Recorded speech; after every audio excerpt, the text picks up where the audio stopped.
King Charles I clashed with Parliament and was executed in 1649, leading Britain to become a republic. But after 11 years, the monarchy was re-established, with Charles II wearing the crown. Charles II had a mixed legacy. Known as the Merry Monarch, he certainly had a taste for wine, women, and song. But he also believed in religious tolerance and the importance of technological advancement. Now, the UK has crowned its third King Charles. What can we expect from him? In this video, we will explore what kind of legacy King Charles III might leave in the history books. Queen Elizabeth II was 25 when her father died of lung cancer, and she ascended to the throne. She was queen for 70 years, making her the longest reigning monarch in British history. Ascending the throne at 73, Charles does not hold much chance of challenging her record, but he might never have been crowned at all. Before the Queen's death, there was speculation that Charles would not become king due to his second marriage or that he might abdicate in favor of his eldest son, William. But Charles has been training for this role his entire life, watching how his mother fought to keep the family relevant and supported. Throughout her reign, Elizabeth struggled to make the royal family more accessible, inadvertently opening them up to more criticism, an issue that now falls to her son to deal with. Public image is hugely important to the royal family, as the British royals don't have any real political power and are largely figureheads. King Charles III is the head of a constitutional monarchy, and the king's power has been slowly eroding since 1215, during the rule of King John. Although the legends of Robin Hood would have us believe that John was the tyrannical and power-hungry brother of Richard the Lionheart, the truth is a little more nuanced. King Richard I lived in England for less than 6 months during his reign, spending the rest of his time and a great deal of the country's money on his crusades.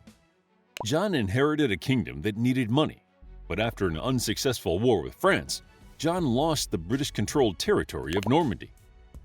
The English nobles and barons were less than happy with the monarchy squandering public money on crusades and lost wars, and wanted to limit the king's power and allow them to be held accountable for their actions. King John signed the Magna Carta, which relinquished his absolute control. The main points covered in the Magna Carta were that anyone accused of a crime had the right to a fair trial, that the king needed the barons' agreement to raise taxes, and that a council of 25 barons would be established to ensure the king followed the rules. Although neither side followed the Magna Carta, it started a precedent of taking political power from the king. By the time King Charles III's coronation, the monarch's powers were purely symbolic, such as formally appointing and dissolving the government after a general election.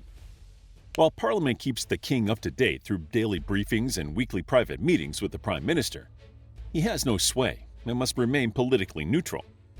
Because of the wholly ceremonial nature of the modern royals, their position relies on both public and political support, which is why Queen Elizabeth tried to keep her personal opinions to herself. While many still support the monarchy, a growing number of people feel that they aren't needed at all. As the monarchy receives a taxpayer-funded sovereign grant of around £86.3 million, or nearly $111 million, some people question why this money is spent supporting an already wealthy family. Others feel that the UK cannot claim to be a democracy while a monarchy still operates, even if they are wholly symbolic.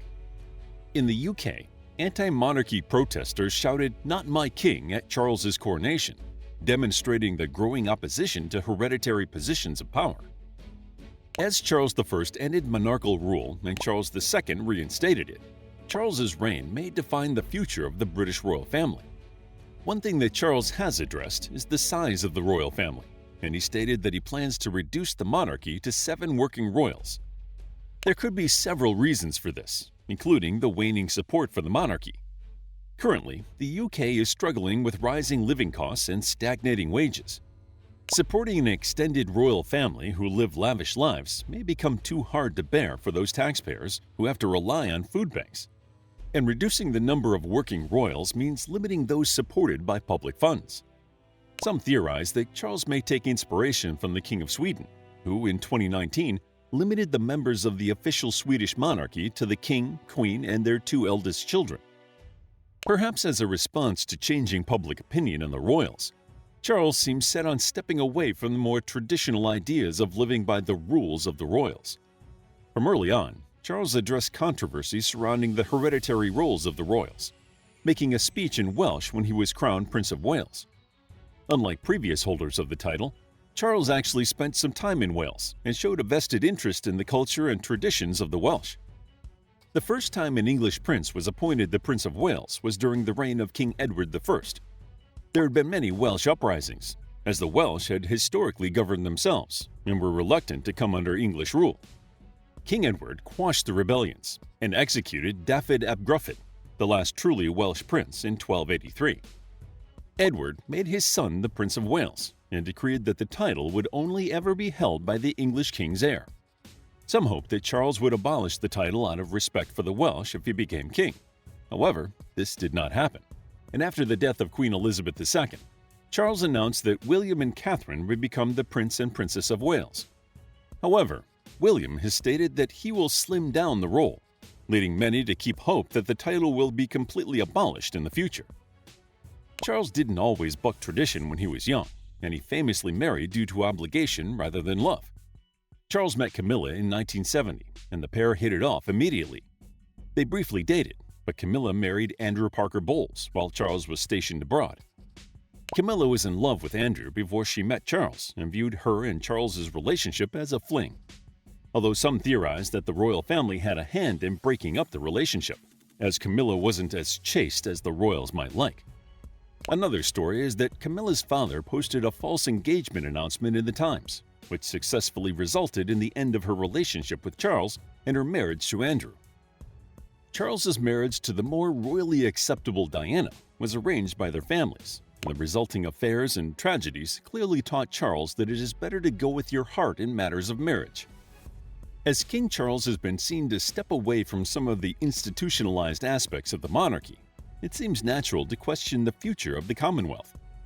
King Charles III isn't just the King of England, he is also the head of the Commonwealth of Nations, which is made up of 54 countries, many of which were former colonies of the UK. This link to colonialism is increasingly controversial, and many believe it to be outdated.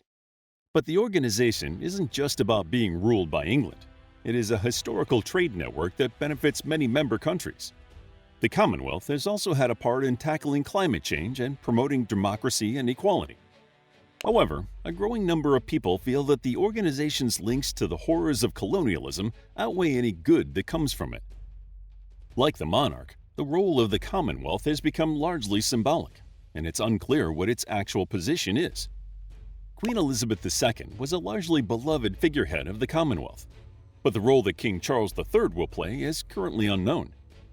As the organization moves toward becoming more of an international trade network, it may be that it forgoes having a monarchical nominal head, becoming less UK-centric, and focusing more on the other democratic countries within the organization.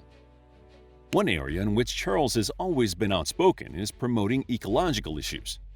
Unlike his mother, Charles is not afraid to make his personal opinion known, and he has been campaigning for environmental protection for over 50 years. Charles first publicly mentioned green issues during a speech in 1968, and during the 1970s, he drew people's attention to the effect man-made pollution was having on the environment. With no real power to enforce change, Charles has still done many things to contribute toward a greener future. In the 1980s, he transformed the Highgrove estate in Gloucestershire into an organic garden that inspired neighboring farmers and became a successful business called Dutch Organic. All the profits from Dutch Organic go toward charitable causes, including the Wildlife Trust and Plant Life International. In 2020, he launched the Sustainable Markets Initiative, which encourages the private sector to accelerate their efforts toward a more sustainable society.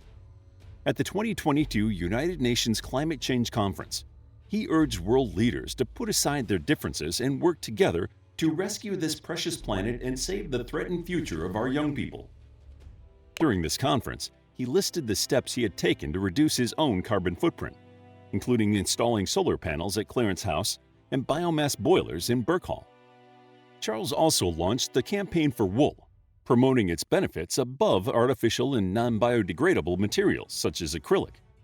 Given his history, one thing we can be sure of is that Charles will continue to promote and campaign for a cleaner environment. While Charles clearly has long-living genes, With his mother working into her 90s and his father dying just 2 months before his 100th birthday, he will still need to make plans for his successor. Prince William will likely become more engaged in royal duties in an attempt to secure his future as king. Elizabeth II was beloved and was crowned at a time when the UK was generally more royalist. Charles III was raised to be king, but most of his current support comes from the older generation, and William may face more opposition upon his succession. In addition, Charles will need to appoint a future regent should something happen to both him and William, as the second in line is Prince George, who is too young to undertake the official role. Traditionally, this would be William's brother, Harry. However, as he is currently not considered a working royal, Charles must appoint someone else to fulfill this duty should the situation arise. The reign of King Charles III will certainly be a time of change for the royal family, and their future will depend on how Charles reconciles modern issues with the archaic role of the monarchy. Perhaps he will be the last king of England, or maybe he will be able to revive the appeal of the royals. Only time will tell. How would you like to get a deeper understanding of history, impress your friends, and predict the future more accurately based on past events? If this sounds like something you might be into, then check out the brand new Captivating History Book Club by clicking the first link in the description. To learn more about the English monarchy, check out our Captivating History book series, available as ebooks, paperbacks, and audiobooks. If you found the video captivating, please hit the like button and subscribe for more videos like this.